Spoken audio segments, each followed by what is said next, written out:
las generaciones por ahí más jóvenes se interpreta que tienen menos compromiso y en realidad es que valoran otras cosas, digamos. Dejar precedente para que la persona cuando le comunique la baja no se sorprenda.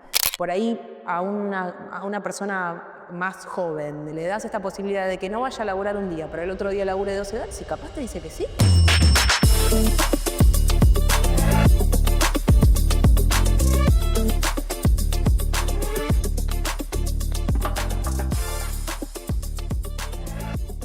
Muy bien, bienvenidos a Cuidado con el Perro. Hoy estamos con la visita de Daniela Iacarino de Re1, consultora especializada en recursos humanos. Gracias, Daniela, por estar acá. Gracias a ustedes. Bueno, vamos a charlar un poquito de la realidad en lo que respecta a recursos humanos, más específicamente en lo que es gastronomía, ¿no? Daniela, ¿cómo ves hoy que cuando entrevistás o haces una búsqueda está el mercado? ¿Está fácil? ¿Está difícil? ¿Qué encontrás? Está complejo. A ver, dentro de los perfiles profesionales les diría, cambió un poco esta dinámica en donde la empresa tenía el poder, digamos. Antes la empresa tenía una vacante y un poco tenía cierta ventaja competitiva en el mercado.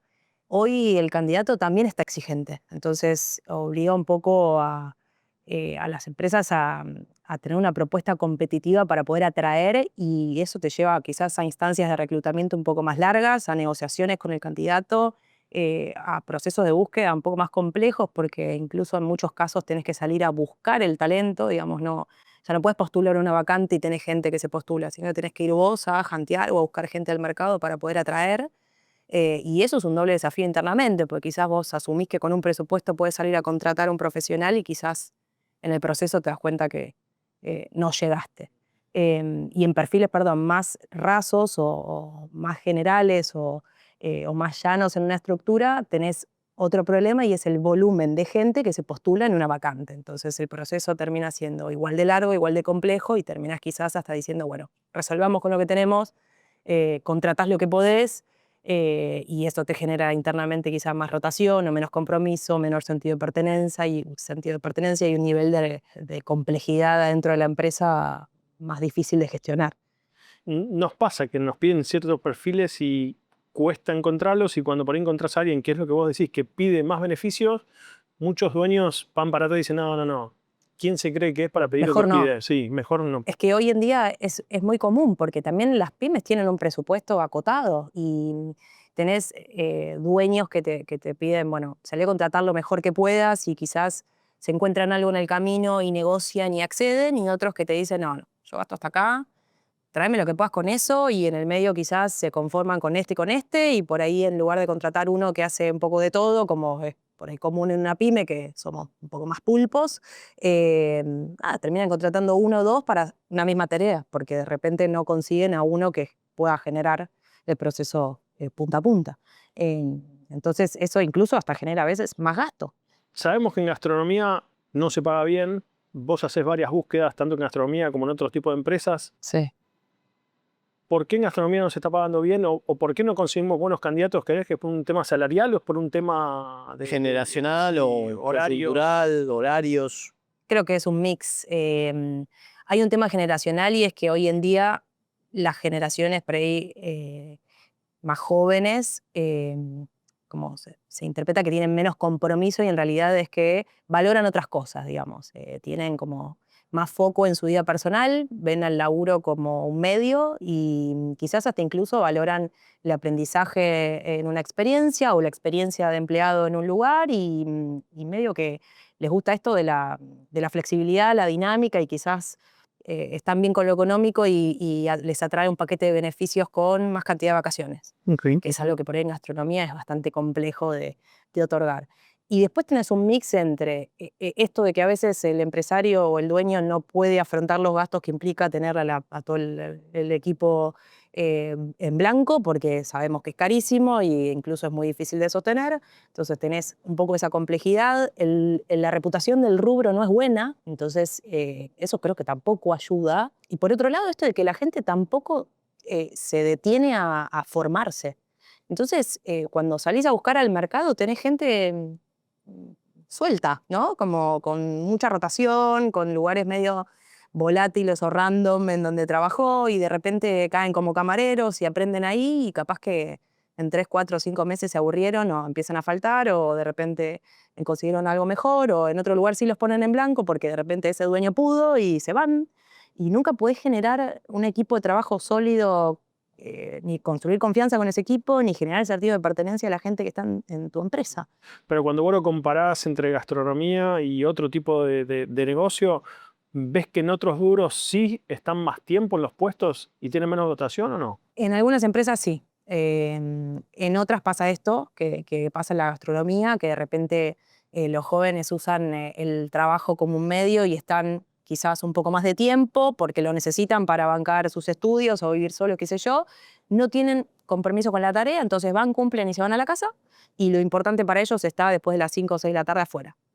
Y después tenés otras empresas que quizás tienen una estructura o que quizás pasaron ya por un proceso de profesionalización, que contratan por ahí perfiles un poco más profesionales o que destinan un poco más de presupuesto a ese tipo de cosas, que generalmente tienen capaz hasta presupuesto asignado para acciones culturales y para tener a la gente como con otro paquete adentro de la empresa. Y tengo clientes incluso que tienen 0 rotación. Y por ahí tienen un mix entre el centennial o el millennial y por ahí hay gente un poco más grande que convive dentro de la organización y sobrevive y capaz uno que tiene 18 años de antigüedad con el que tiene 3, 4 años de antigüedad y es un avión y con algún pasante que capaz está estudiando. Y esa gente no rota. Entonces, evidentemente algo los atrae, digamos, de algún modo se quedan. ¿Esto es coyuntural de ahora de Argentina o es algo que quizás con colegas hablás y está pasando a nivel mundial? No sé si es algo que pasa a nivel mundial. De hecho, la ley laboral en otros países es muy diferente y culturalmente me ha tocado por ahí liderar en varios países y la verdad es que proponen otros desafíos. Me parece que acá en Argentina culturalmente tenemos este tema de que todos queremos trabajar poco y ganar mucho. No digo que en otros países no exista, pero sí acá tenemos como este tema así como más de ventaja, de sacar ventaja, Sí. y que por ahí a veces hasta incluso encuentro en el mercado empleados con muy poca capacidad de empatía o por ignorancia, porque no entienden lo que implica abrir una empresa y ponerla en pie, o por desconocimiento, porque digamos nunca pasaron por ese proceso y nadie nunca les contó, o porque simplemente no les interesa saber.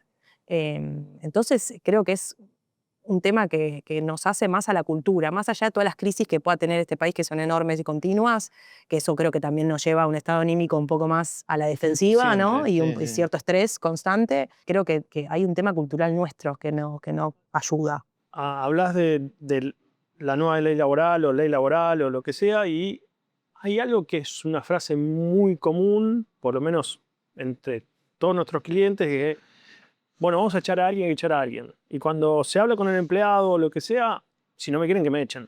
Yo no me voy a ir, que me echen, que me echen, que me echen, que me echen. Entonces es como decir, bueno, yo estoy esperando mi indemnización y que me echen. Mientras tanto voy destruyendo y voy generando el peor conflicto, el peor conflicto, ámbito. el caos que yo pueda generar. Sí. Uno de tus trabajos es colaborar con los dueños y ir en ese proceso. Sí, es parte de nuestro trabajo. Del mismo modo que somos quienes contratamos, también somos quienes desvinculamos. Y en muchos casos me pasa que por ahí, en nuestro caso, podemos construir el camino para poder desvincular y que la persona no se sorprenda a la hora de enterarse, lo cual en gran parte hace que sea menos conflictiva la salida, ¿no? Porque la gente ya se la ve venir, ya se la espera. Y eso por ahí es algo que los dueños hoy no quieren hacer, para eso nos llaman claramente y también, entre otras cosas, eso hacemos. Y en algún punto, como cada empresa obviamente es un mundo, es muy artesanal ese proceso porque depende un poco de la historia del empleado en esa empresa, de cómo lo trataron, de quién fue el jefe, de si le pagaban bien, si un día pidió sueldo y no se lo dieron.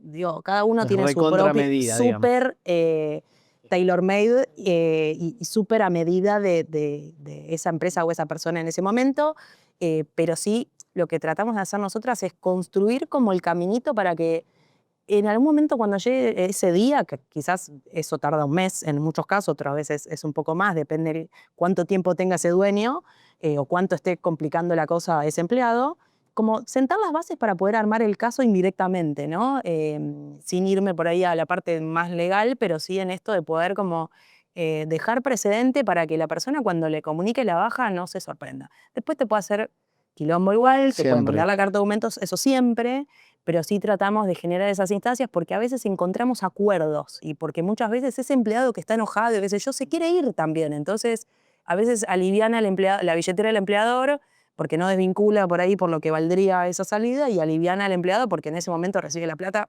y no hincha más, ¿no? Como, Exactamente. Es mucho más fácil llegar a un acuerdo con un tercero que con su jefe directo, muchas veces. para eso entramos también, porque, digamos, nos llevamos como las malas miradas a veces del equipo o de los pares o del propio empleado que está atravesando por esa situación, pero también muchas veces estamos del lado del negocio, digamos, nosotros también emprendemos y digamos, nos dedicamos a eso. Entonces empatizamos un poco con la otra parte, también digo, venimos a poner una cuota de humanidad y de realismo en la situación, pero por ejemplo, en mi caso, yo personalmente soy muy transparente en ese proceso, entonces si te tengo que decir las cosas, las voy a decir como son, como fueron, y probablemente te diga, che, mira, de acá en adelante necesito de vos esto, esto y esto, y lo vamos a dejar anotado y hacemos el seguimiento, y si no ocurrió te voy tachando, ¿viste? Como, mira, esto no pasó, esto no pasó. O sea, para que haya un Bien marco de pragmático. trabajo, sí. Porque si no la gente después no, pero no me dijiste, no, pero sí, no, pero mi jefe me dijo que, no, o sea, esto es como se documenta, ¿viste? Sí, para sí, que no una hoja de haya... ruta para que no haya grises, y digamos. hasta en eso que es súper subjetivo se documenta, o Sí, sea, sí. como... porque si no, no le das trazabilidad a ese proceso, después esto queda en el Emocional. aire, claro, es muy emocional, es un proceso súper volátil, si la persona está de buen humor ese día, capaz te escuchas, no sé, me ha tocado incluso de cruzarme con gente que tenga alguna patología y esté en ese proceso. Entonces es súper complejo porque de repente capaz emocionalmente entran en crisis, En ¿viste? Y crisis, vos tenés sí, que sí. poder gestionar eso. Sí, sí, sí, sí. Sí es verdad que los dueños delegan en nosotras un poco eso, primero porque ya no quieren afrontar más situaciones complejas de gestión de gente, lo cual nada, es súper desgastante. Y segundo porque también tenemos experiencia, entonces medio que ya nos pasó, digamos, como no le vamos a dar mucho dramatismo al tema. Lo va llevando. Sí. En todo equipo siempre hay unos tóxicos y esos tóxicos por ahí son los que más tiempo llevan, ¿no? Sí. ¿Qué hacemos con el tóxico? ¿Lo aguantamos, no lo aguantamos? ¿Lo sacamos lo antes posible? ¿Cómo lo manejan ustedes? Es como decía antes, depende del caso, ¿no? Hay que entender un poco si era tóxico, si de repente ahora lo es, si de repente se contagió de otro tóxico, si hay algo que pasó que lo convirtió en tóxico o si tiene una historia o una personalidad que por ahí tiende a irse más por ese lado. Me parece que cada caso requiere su propia gestión. En muchos casos, por lo menos hablando con ejemplos desde la experiencia, no tuvieron continuidad. Porque un poco, digamos, son más los casos que quedaron afuera del barco que los que pudimos revertir. Y haciendo todo este proceso, este caminito que les decía para la trazabilidad, qué sé yo, porque en muchos casos de gente que está enojada más allá del trabajo, digamos, está como un poco más enojada con la vida o tiene alguna situación personal que explota en el trabajo y es muy difícil revertir eso. Entonces, quizá lo que a mí me pasa es que trato de darle una cuota de acompañamiento a esa situación para que la persona si se va, no sé, por ejemplo, tenga cómo reinsertarse en el mercado, tenga su CV hecho o tenga algún acompañamiento para poder practicar, tener entrevistas o recomendar su CV con colegas. Digo, tratar de ayudarlo a que vuelva, ¿no? Pero quizás con un nivel de jerarquía menor o quizás con un nivel de exposición menor o con algo en donde no pueda volver a reincidir, ¿no? ¿Y por lo general acceden a esa colaboración?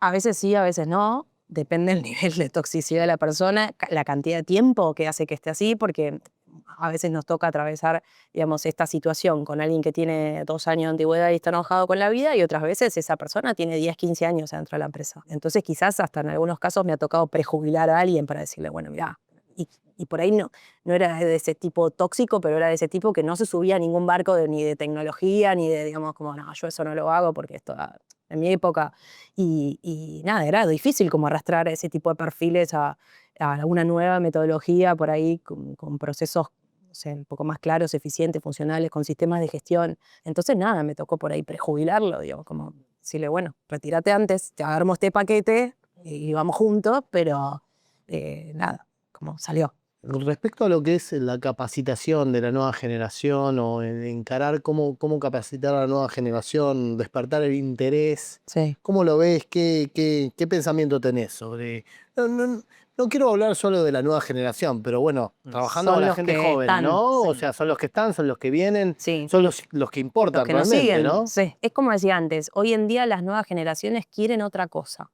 Entonces yo estoy encontrando mucho que para poder tenerlos como contentos y que quizás duren un poquito más que el promedio en tu empresa, tenés que armar modelos de gestión específicos para cada uno. Es decir, capaz hay uno que le interesa sus estudios y que le interesa el gimnasio y que le interesa qué sé yo, tener espacio para su hobby después de las 5 o 4, no sé, después que sale de trabajar. Por ahí hay otro que le interesa viajar. Por ahí, entonces, lo que te obliga Son es como microgestiones con cada es como uno. a tener, antes yo armaba un programa de beneficios y era un programa flat para toda la organización Sí, y estaban todos contentos porque si claro. lográbamos conseguir pagar la prepaga era un re beneficio, si podíamos conseguir un descuento en el gimnasio estaban todos felices y Comedor de si personal muy podíamos bueno. garantizar vianda, genial, y 3 días de vacaciones más, felices Genial. todos. Ahora no, ahora te dice, a mí no me interesa ir al gimnasio, te dice alguno. A mí me interesa que vos me pagues cursos en IA para que yo me pueda profesionalizar y después ver qué hago, si estudio programación o robótica o no sé qué. Y otro por ahí te dice, no, a mí me interesa irme de vacaciones con mis amigos. Dame más días. ¿Ese cambio es post pandemia o ya se veía bien, se venía viendo desde antes o A mí me tocó trabajar justo cuando llegó la pandemia, estaba trabajando todavía en la corpo, en la multi, y cuando me tocaba reclutar ese tipo de perfiles ya había algo disruptivo. Y hoy en día lo que veo, que por ahí eso tan así como diferente a la hora de salir a contratar a un joven profesional, a hoy lo que veo es que cambió un poco la modalidad de contratación. O sea, hoy son todos freelancers, contratás gente por proyecto, tenés todos chicos, ¿no? O sea, gente joven sí. que de repente le das un contrato a plazo fijo, que era lo que en mi época, hace, no sé, 8 años atrás, era como, ¿qué? Terrible, ¿Cómo? ¿Estás terrible. part-time? ¿Un contrato a plazo fijo?